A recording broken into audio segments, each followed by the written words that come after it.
Welcome to our iconic company showcase featuring Marriott International and Diana Plazas-Trowbridge, the Chief Sales and Marketing Officer for Marriott International for the Caribbean and Latin America. We are extremely pleased, Diana, that you could join us today, and we are looking forward to hearing from you on how Marriott International is going to strategically respond to the consequences of our pandemic. I don't want to take any of your time, and with no further ado, the floor is yours, Diana.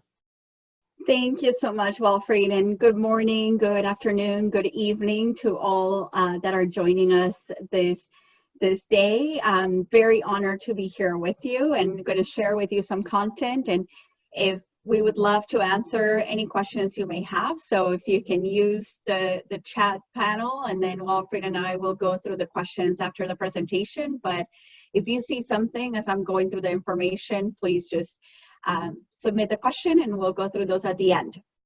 So let me go ahead and start sharing with you.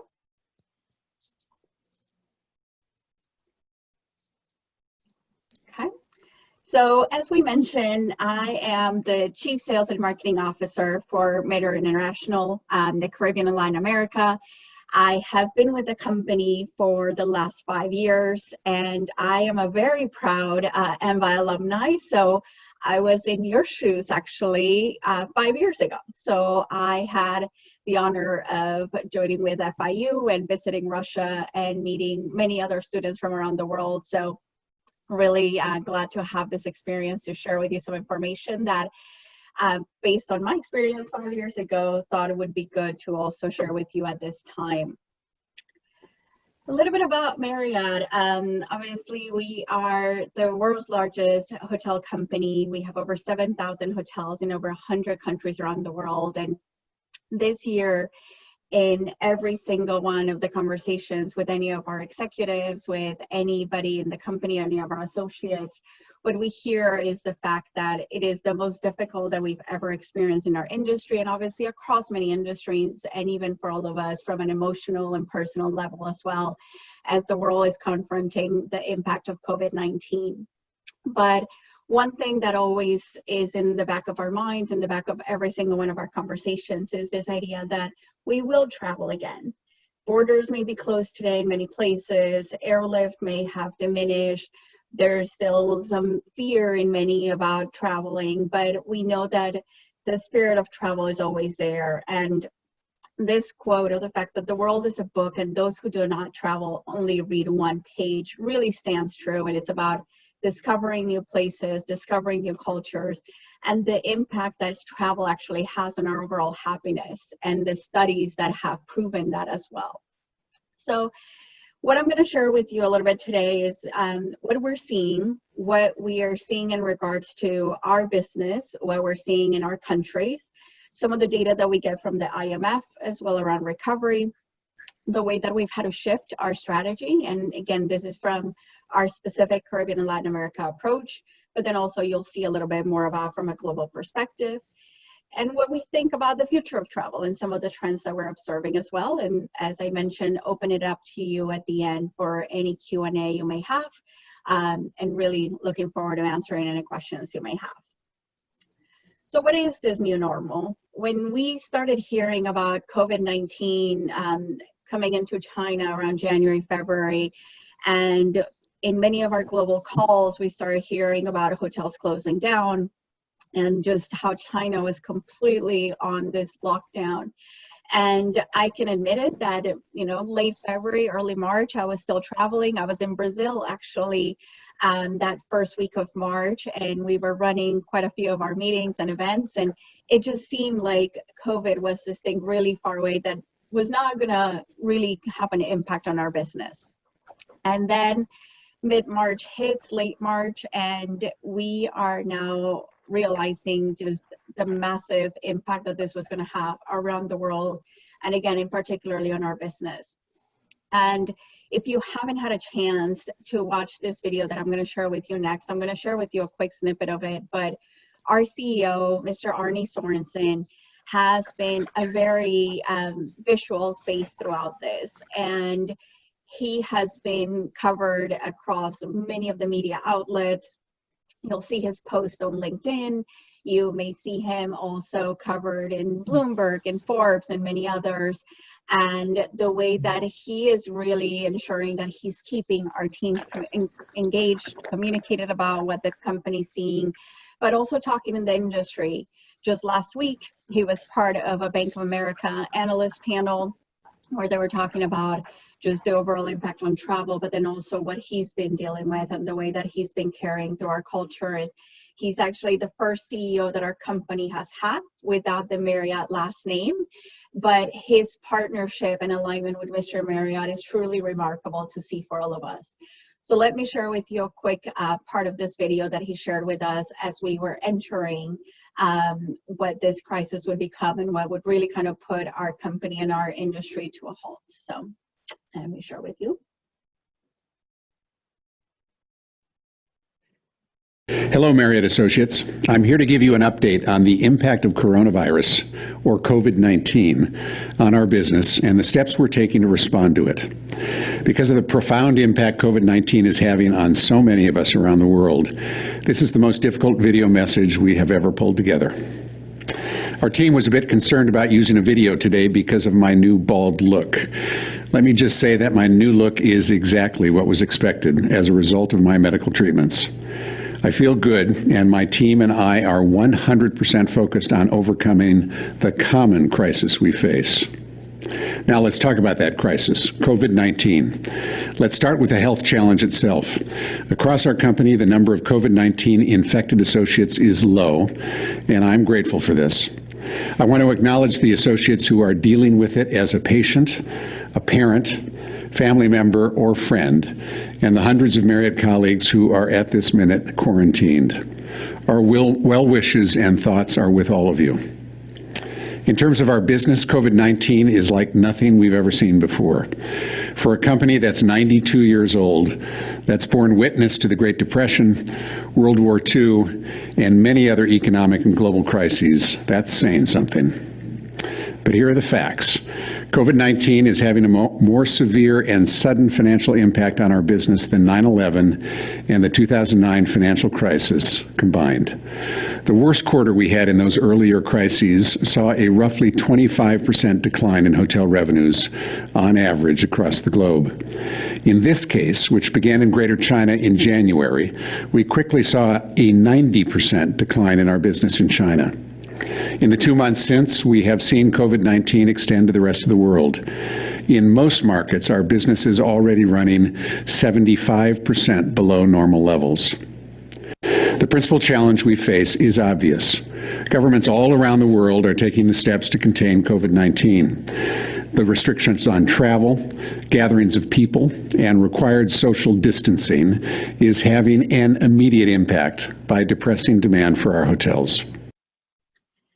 As you heard on the video, again, when you think about 90% down year over year, it's something unimaginable that I took on this role in December after, again, I mentioned being with the company for 5 years, and you enter the year with so many really high expectations of what we're going to be able to do in a new year, how we're going to work through it. And then we're hit with this, and you start seeing those numbers. And here's just a quick snapshot of where we're at in regards to still having closed hotels. And the video, and already mentioned how we started closing hotels in China. And throughout the rest of the video, you actually see the more emotional piece about the impact that this is going to have on the jobs, on our teams, on all of us, really. And just you can feel how much of a toll that was taking, and you can see that he's in it with us. Here's our current scorecard, as I mentioned, of our current closed hotels. We are still in Caribbean, Latin America, at over 20% of our hotels being closed. At the height of it, we actually, across the company overall, we had over 25% of our hotels closed, which was very, very significant. And you can imagine, again, the impact on the quarters. And if you watched our Q2 earnings or listened to our Q2 earnings, you would have heard quite a bit of detail in regards to that. So what does this look like then from a recovery perspective, and where do we actually look forward to from now? We 90% down, 70% in some markets. Where do we start picking up? Where do we start seeing any kind of green shoot? Where can we see what the horizon is going to look like, and how do we inspire also our teams towards that future? So this is data from the IMF. This is the World Economic Outlook of GDP growth. And you can see here across the different regions, and again, you also see the numbers that I mentioned. Q2 in our region, we reported we were down 95% in our revenue per available room, which is the key way in which we measure our business. So 95% down year over year. Just imagine that number. And how do you keep any of your teams motivated, as many have been on furlough, as you've had to start looking at just overall organization and cutting down costs and everything, and occupancy at 6%, and our year-to-date RevPAR looking at 57% down. And we start looking at GDP growth, and when we started the January forecast and we started seeing a little bit of the COVID hit, you see January, April, and then you see June forecast. And for our region, we're expecting GDP to come down 9.4% this year and to recover about 3.7% as we go into 2021. And you can see it's some of the biggest hits. The EU obviously also seeing a big hit of 10.2%, but they had a better 2019 than we did. And if you are familiar with our region, you know that there's lots of political unrest on an ongoing basis. Q4 of 2019 finished with a lot of unrest in Chile, for example, which was significant impact to the region. We've had impact in Brazil. We've had impact in Mexico, Peru, Bolivia, many of the markets, the devaluation in Argentina, and how we look at that for the future growth. And that 3.7 stat for 2021 is being able to hit some of those numbers and hit that percentage of recovery as we look at where is our occupancy going to land for 2021? Where is our RevPAR going to land in 2021 based on those RevPAR figures? And based on the fact that air travel and so much of it has changed, which I'll share with you some of those stats here in just a second as well. But you can see also China obviously didn't go down as much. You can see 2019, they were up 6.1. And 2020, they're expecting to be up just 1 point, but then regaining back 8.2 as we go in 2021. And the world overall expecting a 5.4 for 2021. So now let me tell you a little bit about some of the way that we're looking at our analytics and the recovery planning, because we needed to make sure that we still had that passion and motivation and engagement across our teams, but then also with all of our stakeholders. We have our responsibility to the owners and franchise partners that we work with across our hotels, a responsibility to our guests, to our associates first and foremost as well, our shareholders, and ensuring that we're leveraging those partnerships across the board really is what we identified as the key to our recovery. And in our Caribbean and Latin America region, we specifically called our recovery planning our United for Recovery. We needed to make sure that we all had that shared responsibility, because it wasn't just on the sales team or it wasn't just on the marketing team. It had to be across the board, but then also with our external partners. So we have a channel strategy that combines with partners like the online travel agencies. You may have heard of them as OTAs, whether it's Expedia or Despegar in our part of the world, the GDS that travel agents work with, also obviously our call center strategy and everything, and our direct websites as well. But our partners, whether again it was Google or Expedia or Despegar, we needed to work with them because they were also obviously seeing the impact, but they were also going to start seeing some of the trends as the recovery would start, or as they were seeing any green shoots, which we would call them around the world. So any green shoot that would come from any of our partners, how do we leverage it? How do we leverage when the Marriott team specifically as well from any part of the world are seeing what's working, what's not working, where are we seeing any success, and how do we really work together on this journey of recovery? So I wanted to share with you some of the partner insights that we've been able to leverage over the last couple of months as part of this work. And you can see here, this is, for example, from Sojourn, which is a digital partner that works with many airline and hotel and OTAs, and is able to look at traffic overall, bookings, where are they going, what's happening. And this is a hotel click volume, and you can see for a week, for example, in July, the way that Belize, when they opened their borders, how their traffic increased. And Uruguay as well is one of actually the safest countries in South America. It's one of the most open ones right now, where we're seeing some leisure travel, also seeing some international travel into Europe, even from Uruguay, being up. And you can start seeing some of those trends.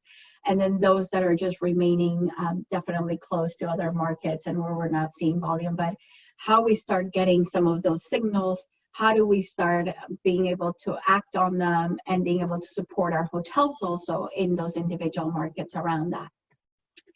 This is some data also from TripAdvisor that I wanted to share with you about a share of domestic travel across Latin American markets. And you can see what we're seeing for 2020 and Brazil increasing compared to what they would do before. And stat for you to be aware, in our region of Caribbean and Latin America for Marriott, we had a lot of US-based source market. So a lot of our travelers came from the US. Our company has over 5,000 hotels in North America, established footprint of our brands, of our hotels, our Marriott Bonvoy program, and that really reflected on the success that we had in the region.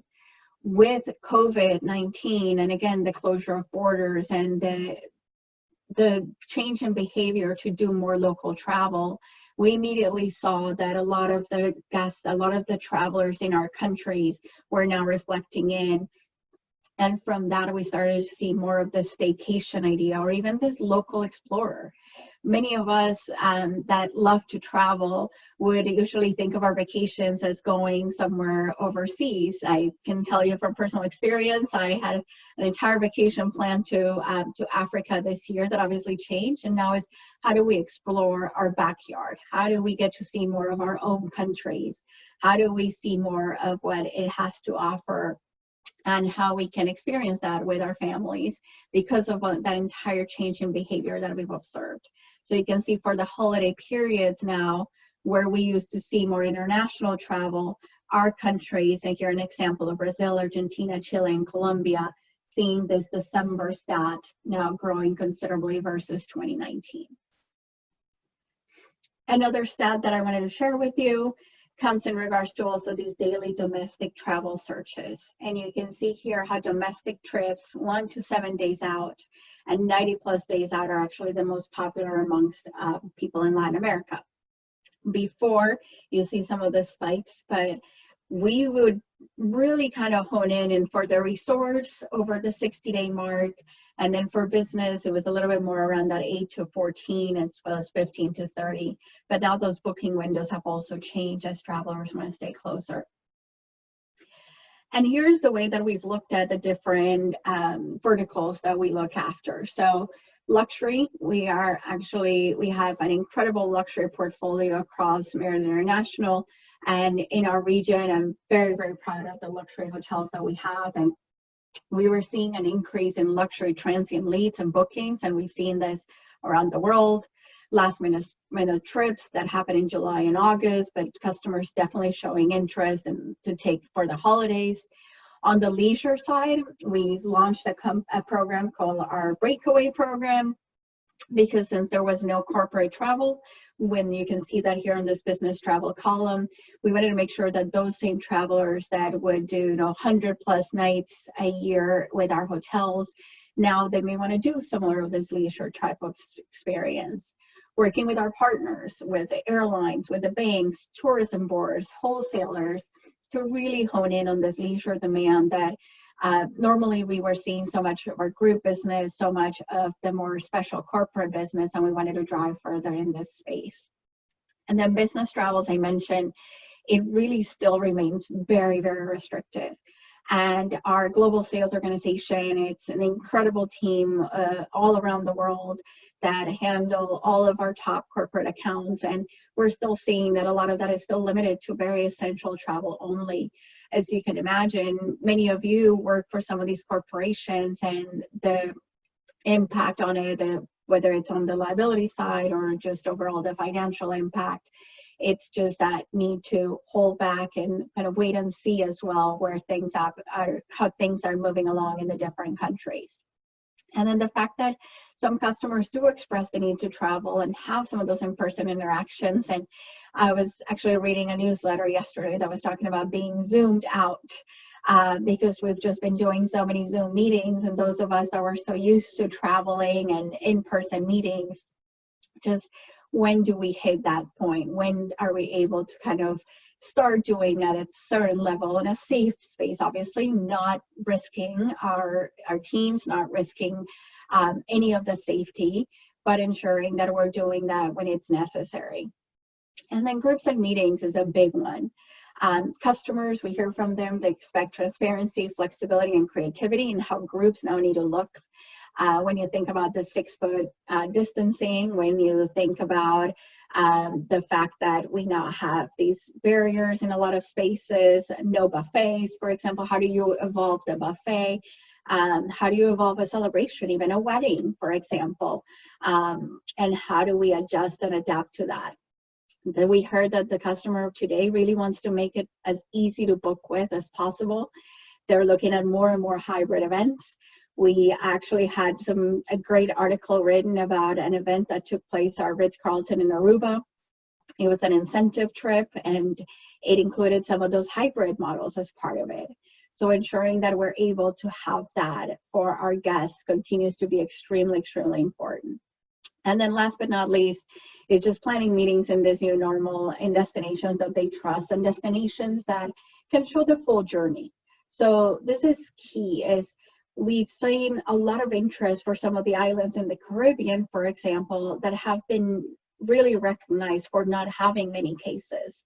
And the way that they, whether it's shut down the borders or they required testing, they required a lot of the their medical background in order to arrive, or what the quarantine looks like, and just the way that the airlines are working through it, the destinations, and the full journey for the traveler as being that part of that readiness to travel would happen at that point. So as we started building our recovery strategy based on all of this information, we created some dashboards and we created some phases. So this is, again, this is all the way that we've looked at it. We realized that phase 1 was when most of our hotels were closed, regions were in crisis, and you saw the messaging that I shared with you in the beginning of all we can say is that we will travel again, because it's not the right time to travel, but we want to make sure that we're keeping that in mind. We wanted to strengthen our customer relationships, focus on business opportunities, and provide that inspiration to the traveler, because we also heard from people that sitting at home, they could just dream of some of these beach destinations, or of some of the cooking demos that our hotel could have, or some of the wellness classes that we could do virtually, and how we could ensure to have that experience. Now we're moved into phase 2, and this is a lot of the local and regional traveling opening up, but international travel still being down. We've delivered a recovery plan toolkit for our hotels. We have developed regional recovery offers at many different levels. So local, resorts, luxury, wedding, all of these different types of demand segments require a different type of offer and different messaging. And this local for local recovery, it's been so fundamental and something that maybe we took, I guess, a little bit for granted before because we had that US travel. But being that local hotel for that local traveler where they could go for their staycation, or where we launched this promotion called Redescubre lo Local. So again, rediscover what's your local market, and being able to have that for our hotels and their marketing plans. And before this even could be action, or before a destination could move from one phase to the next, we used a lot of data behind it. And this is just for illustrative purposes only, this table you see here of the markets, but we looked at destination conditions. So we looked at whether borders are still closed, or essential business operations, stay-at-home orders, or when they open. Customer trends. So we leverage airline data, consumer confidence, market occupancy, and business confidence. And then we also looked at demand trends. So lead volume, cancellations, net booking activity, new bookings, projected occupancy. And this allowed us a way to look at across many of our markets, where we improving, where we still staying neutral, or we shifting into a new phase, and being able to then have the right messaging, the right offers, and the right activity in market in order to do that.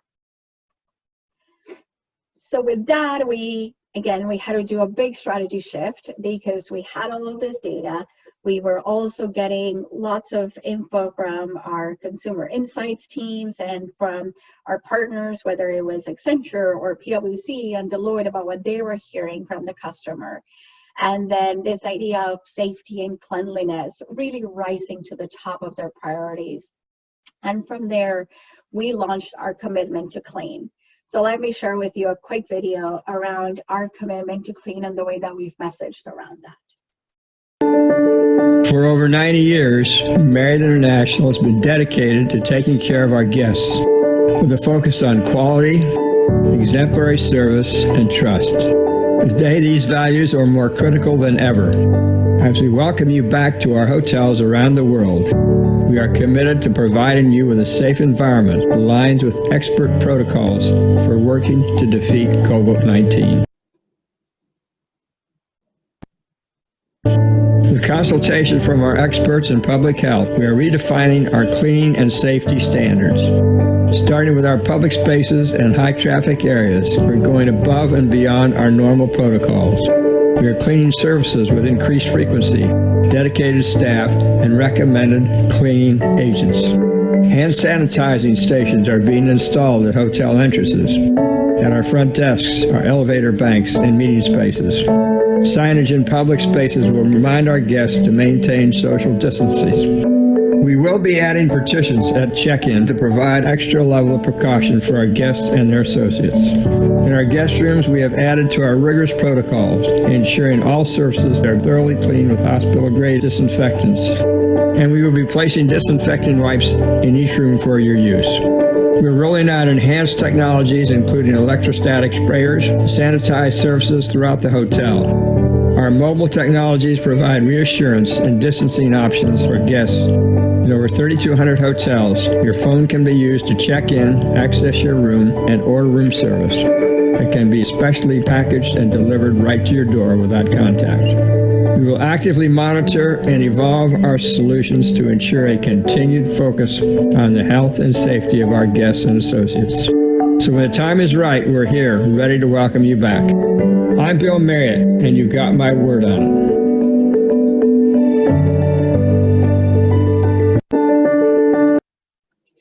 So hopefully you got a chance to see the commitment throughout the company, and the fact that Mr. Marriott actually voiced this entire video for us, because safety, cleanliness is really the new level of luxury that is expected from our guests and from any traveler, really.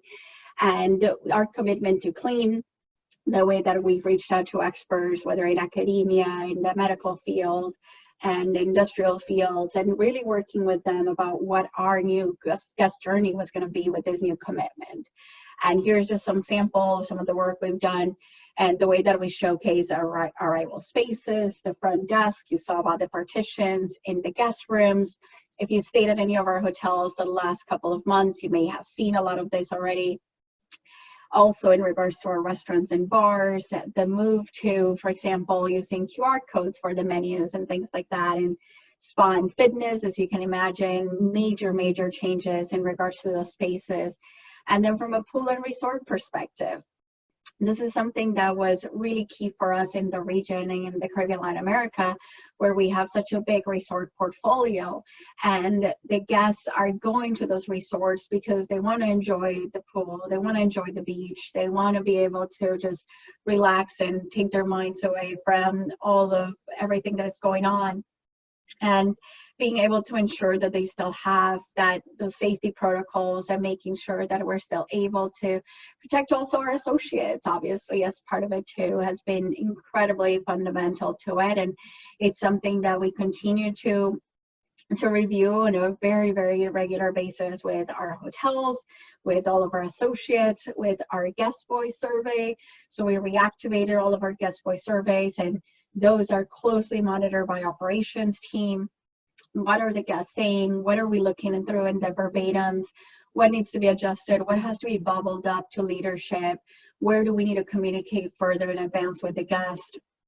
And even from something like that, we've developed new pages for every single one of our hotels on Marriott.com that tells you more about what's open, what's not open, what can you expect when you arrive at the hotel, what's going to be different, and how can you really kind of enjoy that experience, whether it's your weekend away with your family or if you're having a small event with friends.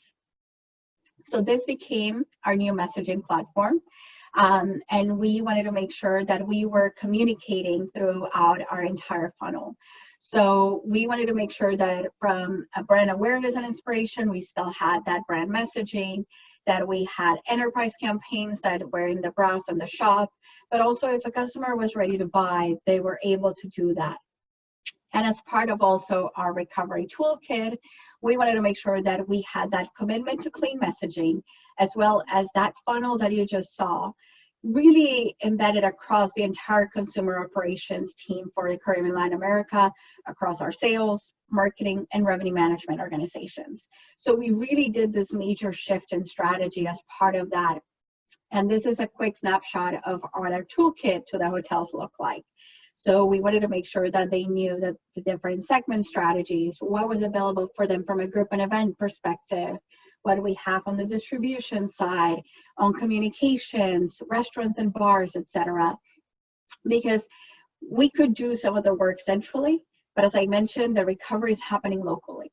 And nobody knows better what they're going to need than that individual hotel that is sitting in Guadalajara, Mexico, or that is sitting in Santa Marta, Colombia, and being able to pull from this toolkit what makes the most sense for their local market, with our support, obviously, with our area team support, but having what are some of those key tools that they can pull down, what are some of those digital channels that I can activate right away, what are those kind of key things that we're going to be able to have, whether it's alignment with the airlines as they start resuming flights, or anything related to catering and weddings where there's an opportunity as well. And another key thing that we identified as part of it was that having one key offer was really key to ensure consistency in messaging, but then also engagement with our members, with our guests, somebody that may have never stayed with us before, but that now wants that local vacation.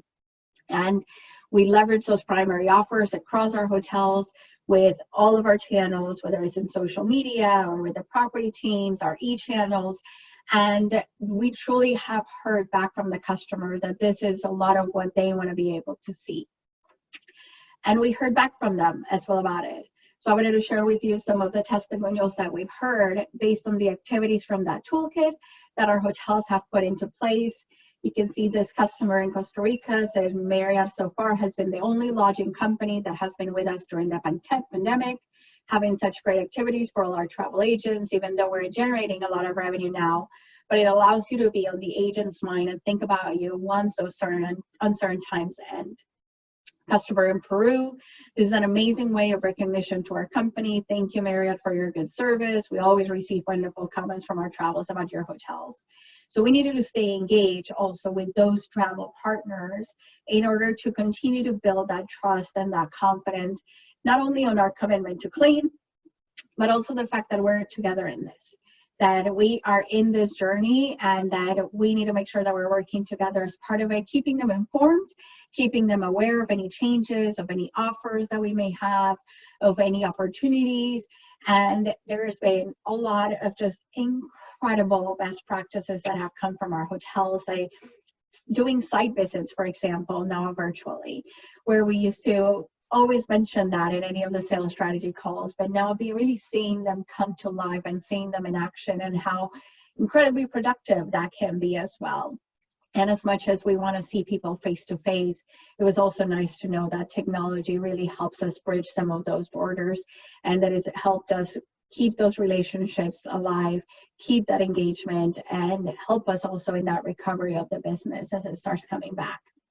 So part of that also became the effort with our sales organization about what does the future groups and meetings look like. as I mentioned earlier, it's one of the segments that has been the most impacted, and one that is fundamental to many of our hotels, whether it's convention hotels, the ones that have lots of meeting space available, or just those in some of the major metropolitan areas as well. So from there, our global sales team, in partnership with all of our global organizations in the different continents, put together this new concept around our Connect with Confidence with Marriott Bonvoy events. So let me share with you a quick video that we've put together about what steps we're taking in order to get people to start thinking about having events again at our hotels. For over 90 years, Marriott International has been dedicated to caring for our guests. As we welcome you back to our hotels around the world, we will do what we've always done: take care of you. Your meetings and events journey starts with our commitment to providing you with an environment that aligns with expert protocols, elevating our exacting standards to even higher levels.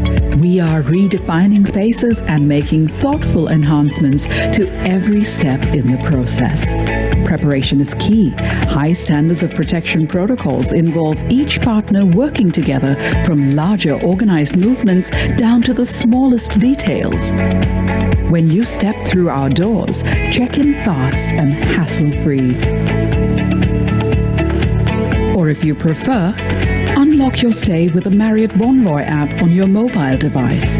With just a few taps, your room is your sanctuary. We've taken every precautionary measure to refresh and ready your room to the highest standards.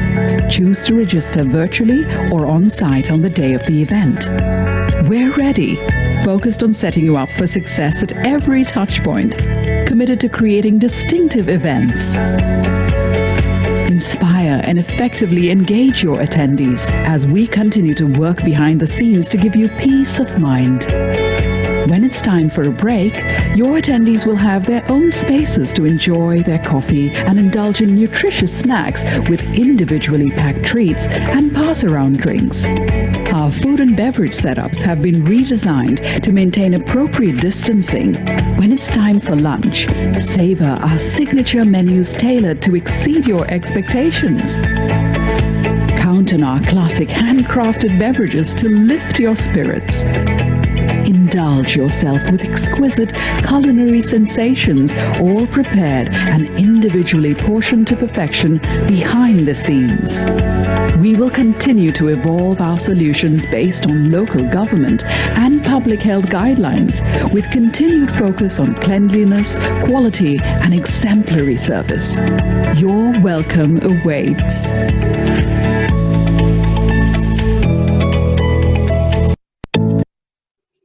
So as you can imagine, ensuring that that gets communicated out is also fundamental for our teams. And wanted to also share with you a little bit about a word on communication. And I am extremely honored to also have our Senior Director of Communications, who I met as part of this program, and Kirsten Sahel and her team have been really guiding us through this crisis, whether it was on the crisis communication or also on the proactive engagement with many of the media outlets. And her support and her team's support on keeping that engagement with, again, the customers, the guests, the media, our owners, has been incredibly important. So as you see that shift in strategy, if I can leave you with also a quick action of what to do when it comes to communication, is ensuring that you're prepared before, that you're transparent in your communication. You saw that in some of the videos, like the video from Arnie, that authenticity, hitting the right tone throughout, aligning internal and external messages. So a lot of the work that you've seen today, we've shared internally first, and then we would go out also to our customers, to our guests with it. Internal keeps calm within, and external is generating further support and leveraging a lot of our relationships. I mentioned the airlines, the banks, a lot of the destinations, a lot of the relationships that we have in partners around the world, being able to have that to spread the message about what we're doing as Marriott International in order to shift our business, to welcome guests safely, and to support also our communities where we operate, have been incredibly key to all of it. So where do we go from now? So there are so many different articles coming out on a regular basis, so many studies. And there was one in particular from the Washington Post that came out that listed these 11 ways that the pandemic will change travel. And wanted to share with you just a quick thing about it. What they said as the 11 fundamental things are, in regards to attractions, we're going to expect fewer crowds and experiences at tourist magnets. Airlines will have to balance safety and profits. Domestic travel will see wary travelers that will stay closer to home. International travel will see fewer travelers, which could potentially mean more expensive travel abroad. With cruises, you can expect buffets to be out, temperature checks in when the ships return to sea. As it pertains to home sharing, we can see relocation increasing demand for home rentals. We can also see a lot of interest rising in private travel. So we've seen that private jets, for example, have maintained some of their volume compared to last year. Small restaurants and bars may really just be on the last bit of their business, unfortunately. So how we continue to support some of those industries. On our hotel side, cleaning and contact-free technology will be top priorities for our guests and also for our companies. Loyalty programs will introduce new and temporary perks. Hopefully all of you are Marriott Bonvoy members and have received our communication where we've shared status extensions. We are doing also a status match challenge right now as well. We've expanded some of the benefits and really try to keep our members engaged and communicated about everything that we're doing. So hopefully all of you have seen those messages. And last but not least, in regards to events, large gatherings are going to creep back with caution, and we're going to see that little by little coming through. So as we looked at this future of travel, as we looked at this messaging around the we will travel again, the work that Kirsten and her team have done is really around how do we stay in the media, and you can see here some of the coverage we generated about what we did with Rooms for Responders in Mexico, for example, where we donated thousands of complimentary room nights at our hotels for doctors and nurses that were fighting COVID. So we did a lot of those in our region in Mexico, in many of the key cities. The work that we did with Sheraton in Buenos Aires around co-working, the work also that we're doing from a luxury perspective with JW, Mexico City with their takeaway food, Cabo, an existing renaissance of Mexico's hottest destination, and just this constant messaging that we've had out there, really to ensure that we are conveying what we're doing from our commitment to clean, our connect with confidence, but then also what sits at the heart of our company, of our brands, of our Marriott Bonvoy program, of taking care of our associates, taking care of our guests and our owners, our shareholders, our franchise partners across the board, keeping everybody communicated, looking out for what trends are coming up, what the business is saying, what's changing, what's not changing, and how we need to continue to stay on top of it. And the fact that it's market by market, country by country, in some cases even city by city, and ensuring that we are providing that support across all of those stakeholder groups. So with that, I want to thank you so much for your time. Hope you found this data interesting. Hope you found our approach to dealing with travel in this COVID-19 times and post-COVID-19 times, hopefully as we look at future years ahead. And hope that you'll get a chance to stay at one of our hotels soon. So with that, Walfried, back to you so we can see if we have some questions. Yes, thank you very much, Diana. For all of you, we have a couple minutes left, even though our session ends in about 25 seconds. You might have to refresh your screen to stay in it. Given the fact that we only have about a couple minutes left, let me ask you a couple of the really important questions. And the first one is, there are different trends. There's the leisure trend and there's the business trend, and you addressed both. What is your expectation for recovery in either the leisure or the business travel in the hospitality industry? And the second question, which of course is on everybody's mind, with all the extra cost of cleaning and safety measures, do you expect room prices to increase? Okay. So I'll start with that second question because that one is the easy answer. So we are not adding any kind of surcharges or anything like that onto the rooms based on the new protocols. We have seen that room rates have stayed relatively flat year over year. So, and in some markets definitely declining a bit, but there is no additional look into how the rates are changing or anything like that because of it.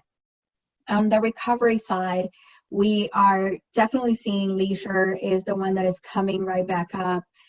We've seen it at our resorts. I can tell you our Mexico resorts are really, it's kind of the green shoot that we're always looking out for. And we're very hopeful of continuing to see that, whether it's Cabo or Cancun or Punta Mita. And also with like St. Thomas, for example, reopening on the 19th. So definitely leisure is leading the way. We have been traditionally much more of that special corporate and business travel type of brands and hotels. And we hope that that will return at some point as well, again, as companies start to look at their measures. But overall, we see leisure leading the pack and special corporate probably coming back a little bit more as we go into 2021. And in one of your slides at the beginning, you showed the Caribbean closures versus the European, Middle East closures, et cetera, et cetera. How do you expect the recuperation phase in the Caribbean to compare to other areas of the world? I've been very impressed by what some of the islands have done, and the way that they have protected their borders and remain closed, even when some cases 80% of their GDP comes from tourism. So the fact that they've chosen safety and security of their people over the revenues has been really something to watch, and how they've adjusted so quickly. So St. Thomas had reopened in July, and then they closed back down in August when they saw a spike in cases, and now they're reopening again on the 19th of this month. So we're hopeful for the recovery in the Caribbean, but we know that these islands, first and foremost, are protecting the fact that you are in the middle of the ocean and you may not have the same type of medical institutions that you would have on the mainland. And then there's one last question, which I love, from Shoko Suzuki. And it's not really a question. It's like, okay, so people are working from home. Remote work is, everybody is doing it, right? How about combining remote work with vacation and having offerings like that for your hotel properties? We do actually. So hopefully he has seen, or he or she has seen this lately, but we have launched these workation packages, or work anywhere, because what a better way, like now that you can work from anywhere, even though this is a virtual backdrop, I wish I was in Los Cabos at this cabana and probably could technically be there, to be honest, based on the way that we're working virtually. But many of our hotels have now launched these packages that allow you to have the high-speed internet, give you the space, but also in some cases even for schooling. And in many regions, we are seeing, obviously, kids are not going back to in-person school, but it's all going to be virtual. So being able to give families that combination of space for the parents to work and then the kids to have their studying, and having that support from teams from our hotels. We're seeing some great interest in that, because who wouldn't want to have some beautiful beach or the ocean in the backdrop, and being able to take a quick break in the middle of the day to go and take a dip in the pool and then come back to your Zoom call. So workations and work anywhere packages definitely available in our hotels. Thank you very much, Diana. It was fantastic hearing from you as the Chief Sales Marketing Officer for Marriott International on what the plans are in the reaction of Marriott International to the pandemic. It was a very interesting presentation, and of course inspiring to all of us, because we can clearly see the end of the tunnel given what you have predicted. And hopefully everybody was as impressed with your presentation as I was. Thank you very much for your time, and I wish the rest of you all a fantastic continuation of our virtual week in the Executive MBA programs. Thank you again, Diana, and Kirsten also, thank you very much for your help and support in the endeavor. Have a fantastic week. Thank you, Alfred. Thank you all so much. Enjoy your week. Okay, bye.